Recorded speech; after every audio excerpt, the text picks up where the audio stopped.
दिवस उपस्थित होता सामान्य बालक दीपंगण एवं महिला समितिर कर्मकर्तीगण एवं एठारे उपस्थित होता समस्त आंतरिक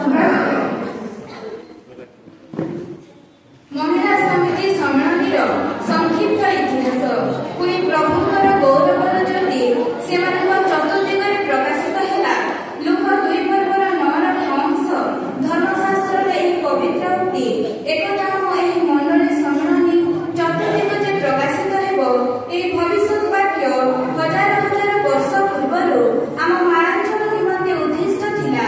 प्रभु धन्यवाद हो 1902 साल सुदूर कानाडा देशस्थित केतेक धर्मपरायण व्यक्ति प्रार्थना और एकांत चेष्टा बल संपूर्ण उत्सर्गीकृत मिशनरी स्वर्गत डॉक्टर जे ग्लाडिनी सस्त्रीक जलपथरे आगमन करी भारत वर्षर ओडिशा प्रदेशस्थ अविभक्त गंजाम जिलार पारलाखेमुनी वर्तमान गजपति ठारे पदार्पण करने सदाप्रभुଙ୍କ संकल्प और सौगौरवर ज्योति प्रकाशन मात्र। जीवन अनेक दुख क्लेश समस्या रोग संकट तथा अनेक प्रतिकूल मध्य सुसमाचार प्रचार प्रसार निमित्त बद्धपरिकर हुई 17/3/1907 साल वर्तमान नामित आश्रय ग्रामर स्वर्गत विश्वनाथ देवला बाप्तिस्म प्रदान सह आम मंडली सम्मेलन प्रथम फलस्वरूप प्रभु यीशु ख्रीष्ट निमंते एक हजात्मक ख्रीष्ट परिचय दे आत्मा लाभ करने एक ऐतिहासिक मात्र। परवर्ती समय विश्वासी विश्वासी गणक वृद्धि कारण अनेक मंडली और समाज मान गठन हो पारिथिला। स्मरणीय एहिथि जे 1922 साल फेब्रुआरी मास 19 तारिख रे 3 गोटी मंडली को नहीं सेरांग मंडली ठारे ख्रीष्टीय मंडली सम्मेलन गठन करा जाए प्रथम महासभा अनुष्ठित करा जायतिला।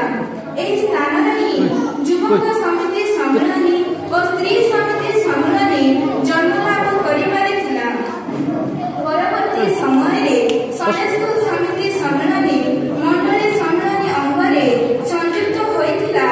यदि सक्षम अनुसार उद्योग समिति सम्मेलन और संडे स्कूल समिति सम्मेलन मंडली सम्मेलन स्वतंत्रता लाभ करिथिले तथापि महिला समिति सम्मेलन संपूर्ण भाव मंडली सम्मेलन द्वारा परिचालित हेबा संगको प्रतिवर्ष मंडली सम्मेलन वार्षिक सभार तृतीय दिन अर्थात मंगलवार अपराह्न ओली सभार उपासना परिचालनार सुजोग पाई आसुथिला।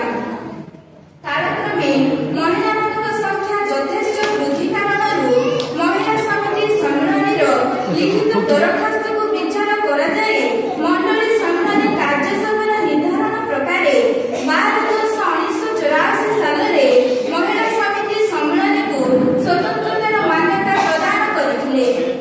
स्वतंत्रता प्राप्त पर महिला समिति सम्मेलन आश्रय मातृमंडली महिला समिति ठारे प्रथम 2 दिनिया सभा अनुष्ठित करिवार सौभाग्य अर्जन करिबारे थिला। सेही दिनावधि पाळी अनुक्रमे विभिन्न मंडली महिला समिति ठारे सम्मेलन 2 दिनिया सभा आयोजन करि आसुअछि। स्मरणीय विषय एथिकि जे महिला समिति सम्मेलन प्रथम 2 दिनिया अधिवेशन अनुष्ठित समय सभानेत्री श्रीमती उपस्थित आश्रयगढ़ उपसभानेत्री श्रीमती शशिसेना गणनायक अजयगढ़ संपादिका श्रीमती गुणमणि दलाई दलड़ा लेखिका श्रीमती सुभराणी विषय ब्रह्मपुर कोषाध्यक्ष श्रीमती अष्टमणि लीमा सेरंग कर्मकर्त्री भाव दायित्व तुलाइथिले और प्रथम 2 दिनिया सभार वक्ता भावे आचार्य आरके दिगाल प्रसंग परिचालना करथिले। एथि सहित मिस मांडलिक संपूर्ण तत्वावधान और मिसेस फस्टर मिसेस